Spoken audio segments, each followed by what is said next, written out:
Welcome to the Encore Audio Archives YouTube channel. I'm Taper Dave, and this is my channel. I've uploaded hundreds of talks here that I've recorded at meetings in West LA, and I've also recorded conventions starting in 2013. I've got a bunch of those up. And Walt and Mary Murray, the original owners of Encore Audio Archives, started the company in the 80s, and Walt recorded Joe and Charlie's and a bunch of stuff down in Vista, California. My sobriety date is June 20th of 1994.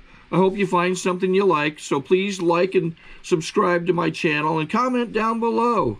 If you want to hear something that I don't have or that you don't see, I'll see that I get it. Anyways, take care and have a great day if you want to.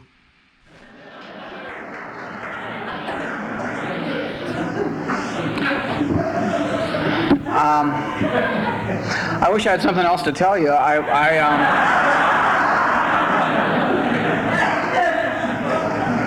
I got sober on the 11th of June of 1981. I hope that was the day of my last drink. It has been up until just this moment. And I drank a lot.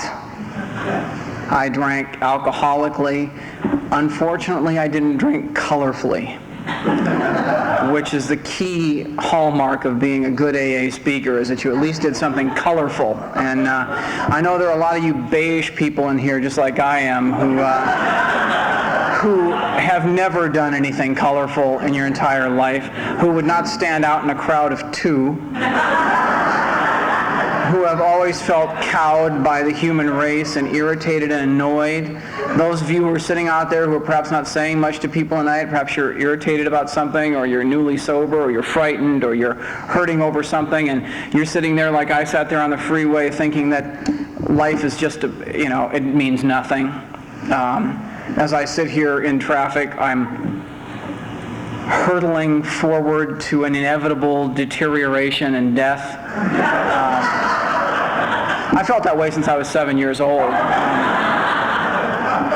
I felt I had a hideous childhood that I can share with you. Both my parents loved me, and that I don't say that to be cute either. There are a couple of things alcoholics really respond to. One is hatred. We respond really well to hatred. We can dish it. Hatred is something that really works for somebody like me, because we can dish it out better than they can throw it. We're vindictive little bastards when we get going. But when people say they love you, I don't know what to do. It's like being disarmed. It's like kryptonite in front of Superman. It's like, I love you. Look. And I don't know what, all I can say is, I love you too. And then hate myself for saying it and feeling embarrassed and just humiliated, and then feeling like I have to get into a relationship with you, because I already said it. All my life, a relationship's just been something that we do, so I don't feel bad about just having used you for sex. And all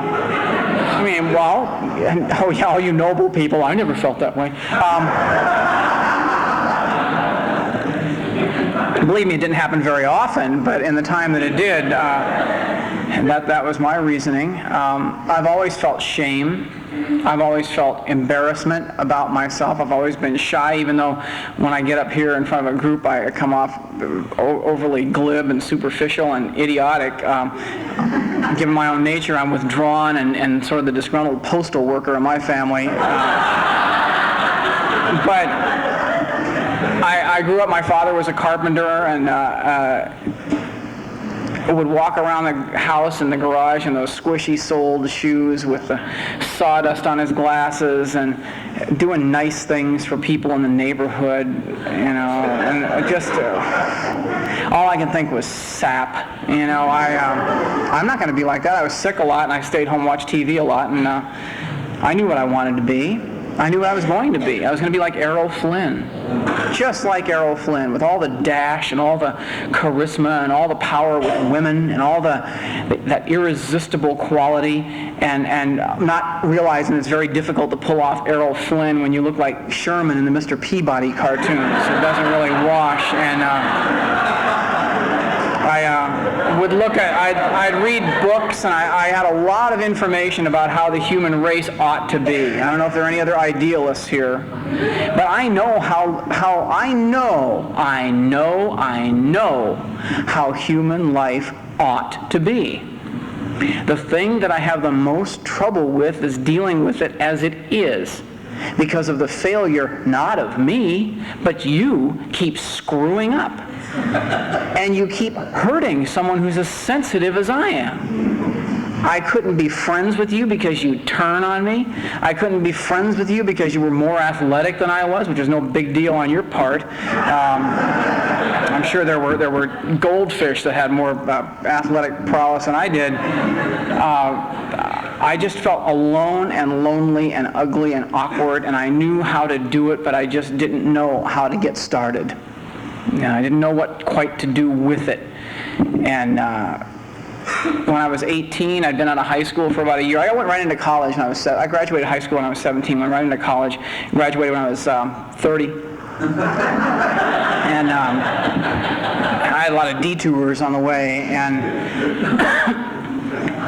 when I was 18, I was about as hostile and as disappointed in humanity and as irritable and as sarcastic, because I couldn't do anything with my fists. I wasn't quite as buffed up as I am tonight, and I couldn't hurt anyone physically. I couldn't lash out, you know. I'd done all that before. I'd lashed out with I was sarcastic enough to, I remember being hauled into the principal's office or the counselor's office or the priest's office, which is the worst, and told in front of my parents and God and everybody that Charles has potential. We just don't know why he doesn't do anything with it. And I looked him in the eye and looked at my parents and looked at the principal or the high school counselor and thought, you know, I know I've got potential. They know I've got potential. All of us now know that Charles has potential. So why don't you just back off? Because I'm not your trained SEAL act, okay? I'm not going to balance a ball on the end of my nose, and I'm not doing something just because you want me to. I will fulfill my potential on my terms when I am ready to. I'm about ready to, and just back off. I'm almost ready to. I'm getting close. So why don't you just go play somewhere else? Because if you were such hot shit anyway, you wouldn't be a high school counselor now, would you? I didn't say that exactly. I said I'll try harder. But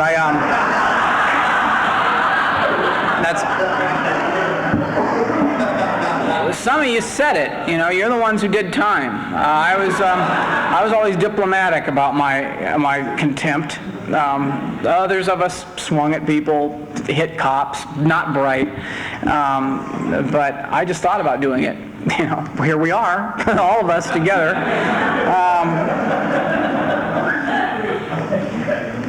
So when I was 18, I went to a party with a bunch of guys that I'd known from high school, and somebody handed me a 16-ounce can of malt liquor, and I arrived. I fulfilled my potential as I stood there. I had a religious experience. I had an experience that no one else but an alcoholic has. No one else has this kind of an experience in the same way that we have it, because some people go through religious training for decades. Other people live as hermits or live religious lives and do good things and all this stuff and really force themselves. They fulfill things. They actually sit down and put themselves out to do something useful, even though they don't see the results of it right then. I don't understand that, because I'm always ready to do it when I'm ready to do it, and it's just not time. And I got that can of malt liquor down, and everything changed. And I had a complete change of perception of everything around me. Now, nothing changed in that room. It was the same people I had contempt for half a can of malt liquor before that. It was the same people I was judging, which it was one of those talents that God gave me, and I'm assuming some of you. I did not feel, I felt different from them. I felt alien from them until I got that can of malt liquor down. Then I felt part of them. I felt as if the doors had opened to being able to talk to people. I felt as if I were allowed to be a part of everything. That's a spiritual experience. That's the walls had come down, and I felt, most of all, I felt a really fine sense of well-being toward you and everything around me, and I knew that hope was in the air. I could smell it. That's a can of malt liquor. It doesn't work that way for people except us. I was reading in Fortune magazine, it had a big article this month about alcohol in the workplace, and how it had some interesting statistics. If I don't quote Fortune magazine, but the statistics are pretty much the same anywhere you look, and that is that about 7% of the population is alcoholic. The other 93% drink alcohol with impunity. It gives them a sense of well-being, and it relaxes them, and then there's a point that they reach where it just doesn't seem to give them any return on it. Usually the second or third drink. They just feel that it isn't working anymore. Yeah, someone's snickering. That's how I feel. I don't have respect for people who aren't committed. I was married to one of those people who would say, I can't have another drink because I just lose control. I start feeling like I'm losing control. And my response to that was always, I didn't say it to her, of course, but I thought, I'm just getting control when I start drinking. Because when I drink, I get right there. You know where there is? Think about it. There. That place of perfect balance. Everything's the right temperature. Everybody likes you. More importantly, you like everybody. Life has options at that point. Everything is good there. And when I drank that first time, I got right there where everything was just great. But you can't stay there on one can of beer. You have to sustain residency. You got to pay the rent. And I continued to drink. I guess I had about a six-pack of malt liquor that night. I remember later on running alongside of my friend's car in Silverado Canyon down in Orange County, hanging onto the door handle of his car while he drove, and I'm running alongside, throwing up in the wind and laughing my ass off because I had been there. And I know where it is, and I'm going back. I'd never been there before. The big book talks about people becoming alcoholics after drinking for a period of time and crossing an invisible line, and some of us become alcoholic that way. But my experience was, I just vaulted right over the invisible line. I heard someone at a meeting that I was at a few years ago say that his invisible line was his mouth. And that's how it worked for me. The minute I got it in me, I was ready to go, And I'm embarrassed to say that's pretty much the way I drank for the next 13 years, without much splash, besides a splash of whatever's in the contents of my stomach rippling back into my face. But I drank out of control, and I drank to get there. Never drank to get drunk. I don't recall, except for one time, actually setting out to get drunk. I just want to get to that place that will make everything else tolerable. I can't stand all that crap out there. There's just so much crap. The world is full of crap. They shouldn't give babies, diapers and morals and stuff. Give them a shovel, because that's the kind of world they're walking into. That's the way I felt. I don't feel that way today most of the time. And I drank alcoholically, and it became that spiral. And when we talk about a spiral, it's up some days and it's down other days, and some days it's up and some days it's down, but every time it goes up and down, it drops a little more, and it's just spiraling down like this until pretty soon, even the up days are lower and lower than the lowest of the low days up here, and all I can do is drink, because I don't have any power over alcohol once I take the first drink. I realized that. I could go for a week without taking a drink. I could force myself. And if you hear people say alcoholics don't have willpower, quote me. That's bullshit. We've got willpower to burn. No one but us could come out of a blackout the way we do. Non-alcoholics would come out of a blackout hysterical. They'd have to be shackled down. They'd be making all kinds of commitments and keeping them. They'd be changing the quality of their life. They would be, getting new friends and all that stuff. Just freaking out. I just have a vision of my ex-wife coming out of a blackout. It's just too funny to really think about too long. But and she would keep all those commitments, not me. I wouldn't freak out like that. I'm like you. I come out of a blackout just like this. Because I'm focusing. I'm focusing sheer dint of will to keep from screaming at the top of my lungs, where the hell am I? Who are you? Are you talking to me? What tone of voice are you using? Am I dry? All that stuff, we've only got about 4 seconds to pull all that together when we're coming out of a blackout. I'm a blackout, and I know that there's a certain point where you come out of a blackout and you just don't ask any questions. You just nod and smile and listen, but you focus. If we could pinpoint it, we'd burn holes in things. We focus so much on not screaming, as to where we are, where's the car, and who are you, and where's my money, and all this stuff. We don't do it. We just come out of a blackout and go,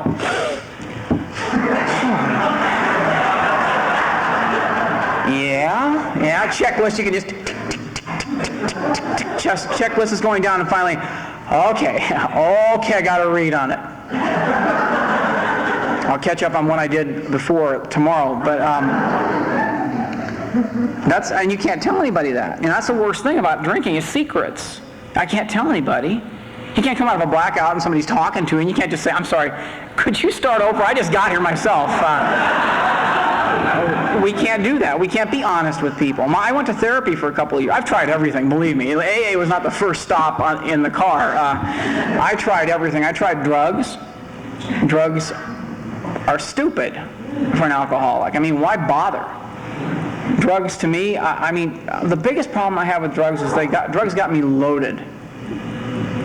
I don't want to be loaded. I want to be there. I don't want to be silly, sloppy, dazed, trying to look cool, I can't do that anyway. So why would I want to be loaded and do it? I smoked marijuana a few times, sitting around in the house listening to a Steely Dan album for about 7 hours, and then going in the kitchen and eating ketchup packets at 3 in the morning. That's a big night on the town. That's not how I wanted to live. I couldn't picture Errol Flynn doing that, well, now I can, but at the time, before I read his biography, I couldn't. I can't imagine David Niven doing something like that. It's just not very suave. I took speed for a little while. Just, you do it to be polite, and I did it for just a little while, and did not like I liked the sensation at first. It's kind of an exciting, we're going to get things done today. But I quickly grew tired of that sensation of your eyes trying to beat you into the next room. Hurry, Charlie, hurry! I'm coming. Where are we going? That was not my idea of a big night. I don't want to be high. I hate people who are high as much as I hate people who are mellow. I hate mellow people. I don't want to be mellow. I want to be there. You know what I mean? I want to be there. God damn it, there. And people would say, well, try one of these. I'm stupid. Okay, I'll try that again. I'd smoke PCP for a little while. Again, why am I doing this? Why am I hallucinating like crazy? This is not again, I don't think David Niven ever woke up with someone, in the shimmy shack laying in front of the toilet with somebody pissing over his head. That to me is not suave. I never took acid, though, I'm proud to say. I grew up in the 60s. I'm 44 years old. I came up in the 60s with everybody else. I loved the music, hated the people, because they didn't understand. And I wanted to be just like them, but I couldn't be, so screw them is my attitude. And but I didn't take acid because I heard if you took acid and you were just a little bit off, that you'd never come back. And I didn't have to have 4 years of psychotherapy to know that I was just a little bit off. Just just a couple of clicks off a center. And besides that, LSD for an alcoholic is ridiculous. I don't know an alcoholic who has to induce psychosis. All we do is we just don't drink for a couple of days and things get real interesting. Things get really interesting. Things start sounding different. You start seeing things, just like you do when you're hallucinating. I mean, things are happening that you have no control over. And I went to therapy, which was great. I'm not a therapy basher. If you need to go to therapy, the big book says go to therapy. If you need other stuff, go ahead. I don't care. Not, as long as I don't sponsor you. But the only thing wrong with therapy was that I had to leave the office. You know what I mean? I felt so great in therapy. It's just the rest of the week that's hard. It's a hard climb the rest of the week, because what I got in therapy was I got a lot of information. And I love information. I don't know about you, but I love information. I like to sort it. I like to stack it. I like to reread it. I like to share it with others. I like to do just about everything with information except use it. We love, and alcoholics, I think, as a rule, at least the ones I've met, love information. If we could boil it down to or dilute it into its finest essence, we could dab it behind our ears, What are you wearing? Information? Damn, I'm with you, Because as long as you've got enough information, you can get information paralysis. And I have a friend named Tim who was in my home group, and I've known Tim for a long time, and he was talking one time about going into the supermarket and staring at the cereal, trying to buy a box of cereal. It's the same thing. I mean, you're an alcoholic and you're standing at a cereal counter looking at the cereal, and after a while you just think, screw it, I'm going to get a donut. I can't deal with all this information, all these choices, Jesus, God, I don't need cereal. I hate cereal now. Then you get a cereal resentment. Then you get a resentment against the whole damn market. And it just grows. It just keeps growing and growing. But I'm not crazy. They are. Now, the last 2 years of my drinking, I was in therapy, and I was also saving food in my cupboards at home for Armageddon. I was buying lots of food, boxes of food and supplies in the house, because I knew pretty soon there was going to be great social unrest, and I would have food. I'm living in my mother's house. She moved out. I'm living in this big, empty 3-bedroom house that I grew up in with all this food. And 2 crazy cats that my ex-wife couldn't have because she was divorcing me. Well, she wasn't ex yet. She wasn't ex until I paid off her credit card. And I was in this house, and I had taken to wearing sunglasses and a deerstalker hat. Well, not really a deerstalker hat. It was one of those kind of Bing Crosby going my way hats, I had hair down to my shoulders and a mustache, and I would stroll around. I was about 30 pounds heavier than I am now, if you can imagine that, and out shopping for guns on my lunch break so that I would have protection for my food. Because I knew that if civilization collapsed and old Marge across the street found out about it, I'd have to kill her. And I thought with the right rifle, I could probably pick old Marge off right before she got off the parkway, just zap her.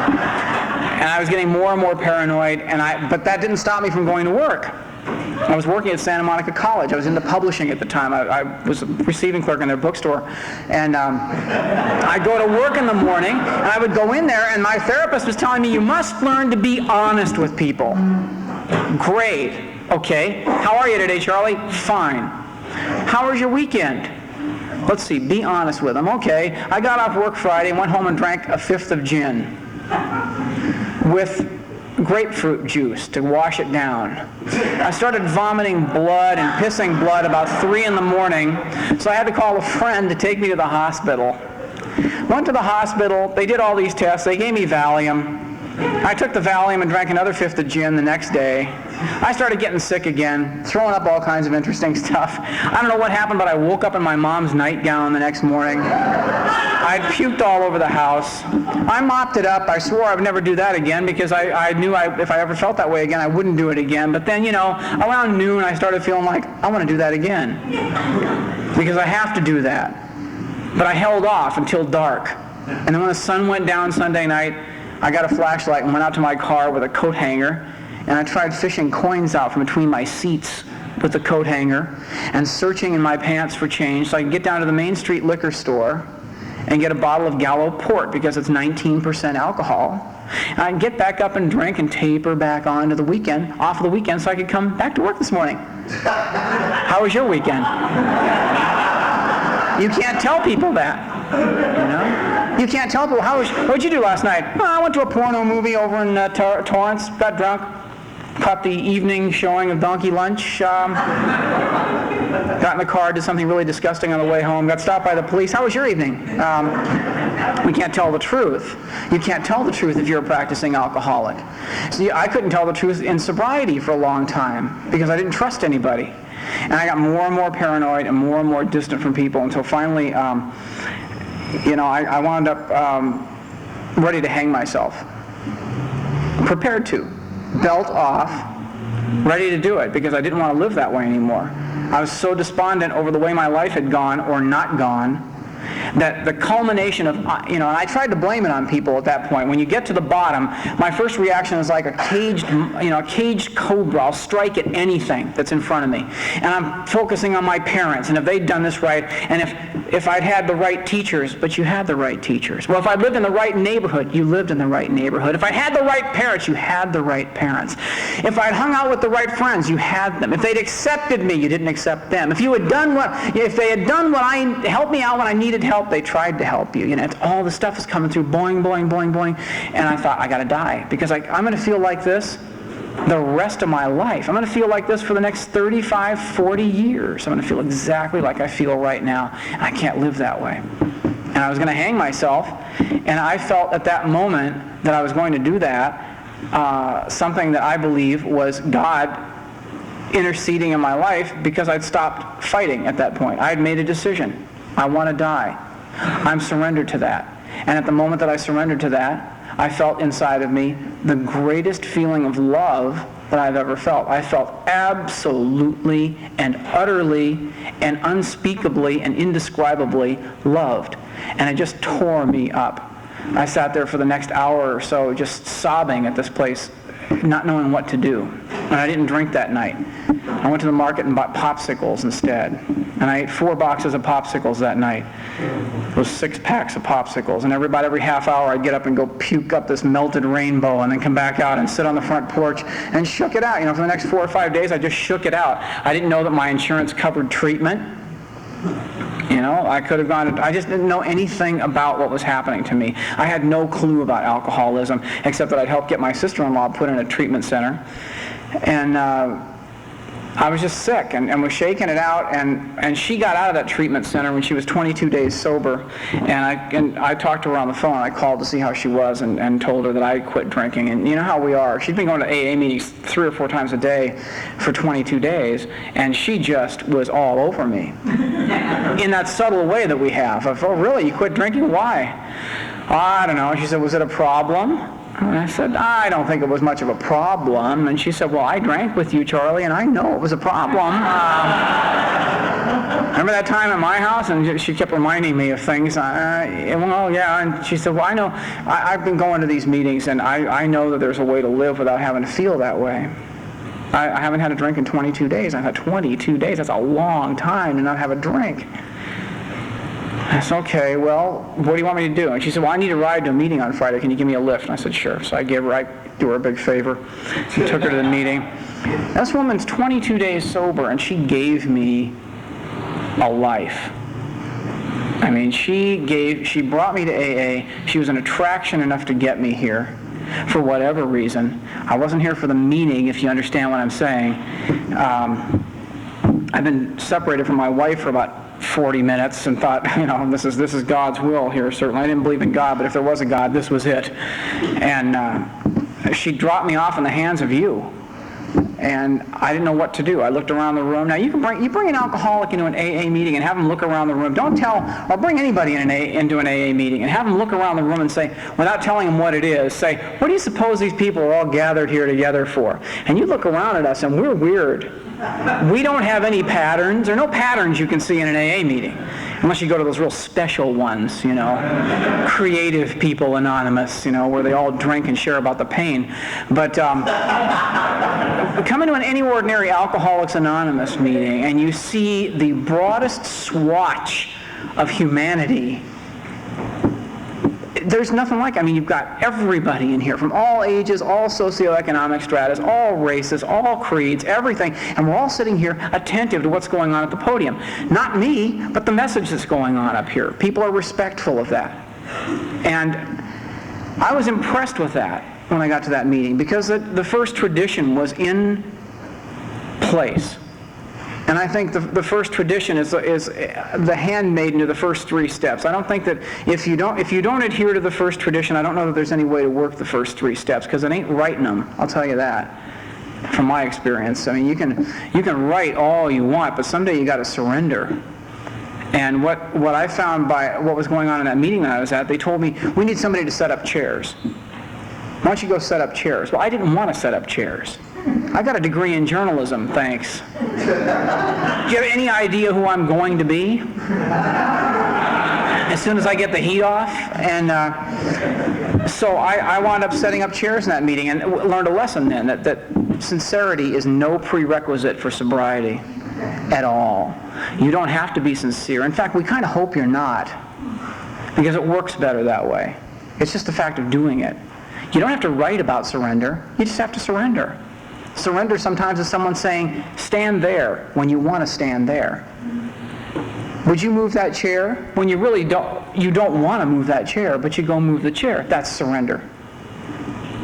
And acknowledging, I had to acknowledge that my life was unmanageable. I mean, my sponsor asked me, are you an alcoholic, Charlie? Well, yeah, I guess. I mean, I'm not drinking now, but I guess I'm an alcoholic. And he said, is your life unmanageable? And I thought, look at me. I mean, look at my life. It's a mess. I've got this crazy wife's trying to divorce me just because I abused her a little bit verbally. I didn't touch her, but you can hurt a woman in a lot of ways besides hitting them, that's for sure. And I'm in debt up to my throat. People are calling on the phone. They're leaving messages on my door. I'm 3 months behind on my mother's house payment. I'm about to lose the house, but I can't tell her. My life's just a little bitty bit off, unmanageable. I suppose it's on its way to unmanageability. And I got a sponsor who insisted, and this is the guy who really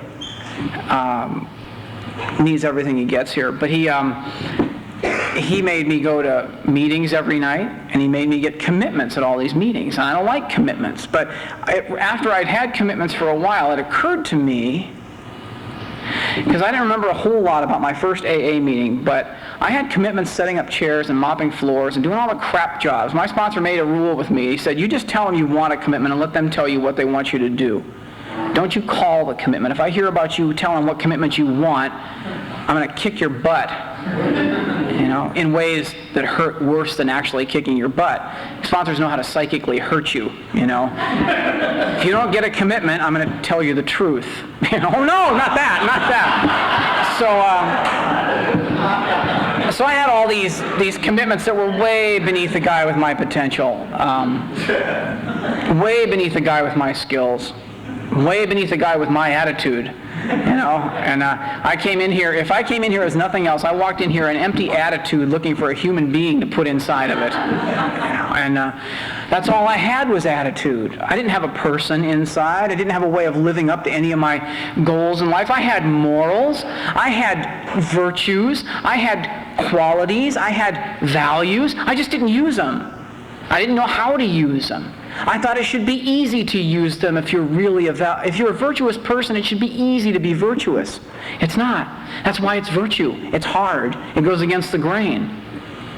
But I found out that by doing all the stuff that was asked of me in here and just doing it by rote, not by desire, but just doing it, that what I was doing was I was contributing to the common welfare of Alcoholics Anonymous.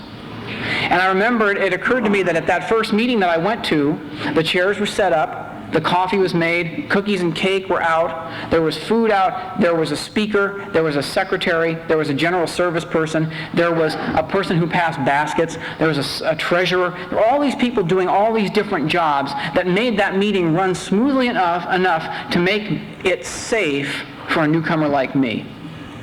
And I don't go to meetings that don't have that quality in them. And if you're new, don't hang out at meetings that don't have that quality in them. Get to a meeting like this one where people pay attention, where people are here because of the common welfare of AA.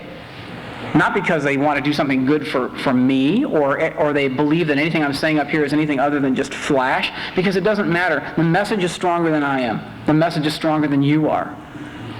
Well, the power that goes on in here is stronger than all of us.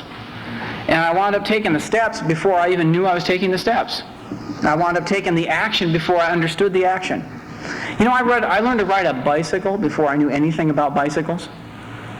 My bicycle sponsor, when I was about 9, put me on a bicycle, and he told me that you just hang onto the handlebars and you pedal. Don't play anything till I'm done. And you just hang onto the handlebars and you pedal, and I'll hang onto the back of the bike, and I will hold on to it, and I won't let you fall. I thought, well, all right. So I got on the bike and I started pedaling and hanging onto the handlebars and doing what he said. Didn't like it. Didn't believe in it. But I pedaled, and he held on to it. This guy named Irv, he walked alongside of me, did not let the bike fall. And then the next day he brought me out again to teach me how to do it. And he held on to the back of that bike, and he held on while I pedaled and steered, and he would not let the bike fall. And then about the 4th day of doing it, you know how we get, I'm getting a little cocky then. You know, got this thing wired, get on the bike, you know, ready, Irv? Okay, here we go, babe. You know, started pedaling. I'm pedaling just to see what old Irv's made of, you know, going a little faster. And I'm thinking to myself, damn, Irv, you know, cooking. And I looked over, and there's no Irv. And I'm riding this bicycle. And Irv had not taught me to turn. You know, or I had to go about 20 blocks, just turning little by little to come back around. But I just kept pedaling and holding my balance and got all the way around and came back, and that was that. And there was a lesson in that I didn't learn for 35 years later, and that is that I didn't know anything about physics. I knew nothing about the laws of gravity. I knew nothing about the laws of inertia or momentum. I knew nothing about the importance of inner ear function to keeping balance. I knew nothing about the gear ratio. I knew nothing about how a wheel has to be spoked just right for it to roll properly. All of those principles that must be in place, they must be in place, or else you cannot ride a bicycle. If any one of those things is out of place or not there, you can't ride a bicycle. It defies the principle. But there I was. I rode the bicycle because Irv told me that if I pedaled and steered, he would hang on to the back, and I believed him. And then if it had been up to me to tell him when to let go of the back of the bike, that I can do it on my own, I'd still have someone walking beside me riding a bike today. But Irv decided that he was confident enough that I knew what I was doing, and he let go of the bike, and he was right. And I fell down. I fell down lots of times, but I always had somebody there to pull me up, get me back on the bicycle, and I knew that if I got on and started pedaling, that it would come back to me, the principle. Even though I understood nothing about the principles, I knew how to take the action. And if you're new tonight, and I guess there are a couple of new people in here, or if you're hurting, I suggest that you just get on the bicycle, and you steer, and you pedal, and we'll hold on to the back, and we're not going to let you fall. And we will do that as long as it takes till we're ready to see that you're ready to ride for yourself. Then we will decide when we're going to let go. And then you're on your own with our blessing and riding with the rest of us. And we don't want anything from you. We don't want money. We don't want to verify your insurance. We don't care about your last name. We don't care about your overeating problems or any of those other issues that people deal with, although we wish you well in those, but not in our meetings. We wish you all the goodness that you can find. There's only one thing we ask of you, the only thing that you owe Alcoholics Anonymous, and that is that you stay in here and you hang on to the bicycle for the person who needs it next time. That you walk alongside of the bike and do it too. And I found that as long as I'm willing to come in here, even though I feel like I don't have anything to give, nobody knows that but me when I'm in an AA meeting. I know a lot of people that I watched when I was newly sober. I watched them. And I admired them. I never said a word to them except hello. And I knew they didn't know who I was, but I watched them. And they never, to this day, don't know that I was watching them. But I respected them because they were always there. And they could have been going through enormous pain or conflict or crisis, but their butt was in the seat in AA. And they were working with new people. And they got out of their own head for a little while. And I've had to try to make that my own way of living. It's like on the freeway. I hate the way people drive, but I don't have any control over them, so I have to drive better. That's the only power I have, is over my own actions in my own life. So I have to signal to make a lane change because I hate it when people don't signal. But it's a matter, there's much more spirituality, believe me, in signaling for a lane change and letting someone in the lane next to you know that you're coming over in the interest of safety than it is to come up here and talk about God for an hour. There's much more spirituality in showing up on time when you say you're going to be somewhere than it is to talk about God. There's much more spirituality toward paying bills. I heard a guy named Maurice say that when I was new, and I found out for myself, the most spiritual I feel on any given day of the month is right after I've written that last check and put the last stamp on the envelope, and I've got no money in my bank book, but I feel free because my responsibilities are met. And I didn't learn that on my own. I learned that through you and through taking the steps, because those are the steps in action. They're not theoretical constructs. If Alcoholics Anonymous was nothing more than a bunch of people talking about steps, and giving you direction and lectures on how to work the steps, I got news for you. There is no way to work the steps. You work them the best way you can. Don't study them too hard. Just take them. You can read the whole big book front cover to back. And right when you get to the last 164th page, they throw that stinger in that says, this book is meant to be suggestive only. And all this time I've been trying to do this stuff. I realize it's just a suggestion, you know.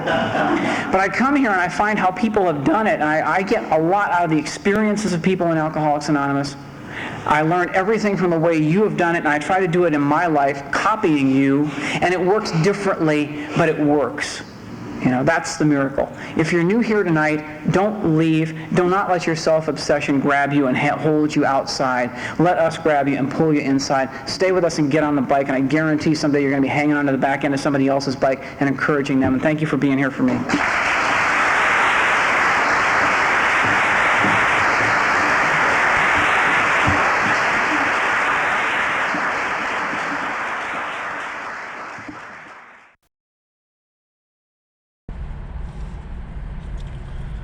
Okay, this is how I prepare my drone for launching.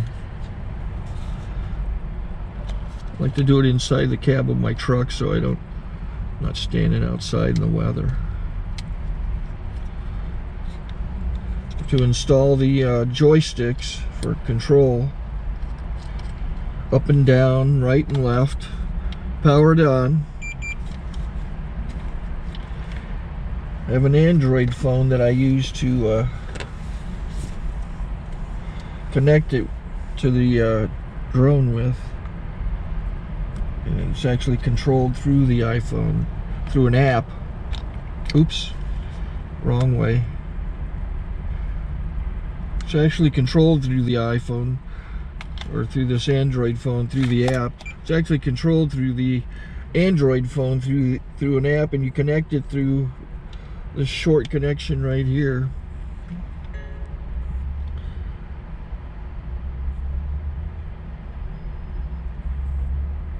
Remote control connected. Remote control's connected. So I pull out the drone. I have to extend the legs. Long legs extended first, then the short legs. Remove the gimbal protector. Set that aside, then power it on one short burst, then one long burst. I lay it down.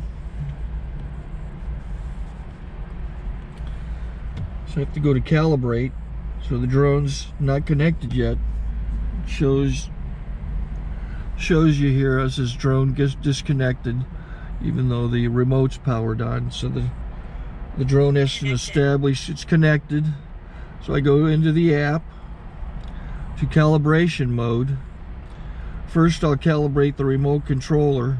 Start calibration. Out, in, oop, out, in, up, down, and then this little wheel is to control the gimbal. So it's calibrated. Go to gimbal calibration, start calibration, and then it calibrates the gimbal. I don't know if that shows up. The gimbal's moving all over the place. Changes, you can see it on the video. And I'm calibrated to take off. It's acquired 7 satellites at the moment. There are 26 satellites up in the sky, which it has to acquire before you can take off. So it's connected. It's got enough satellites. This is white. I can go to press this little arrow button, swipe right to take off, and it would start the motors if I slid this to the right. But I'll wait till I get outside. Don't want to do it inside.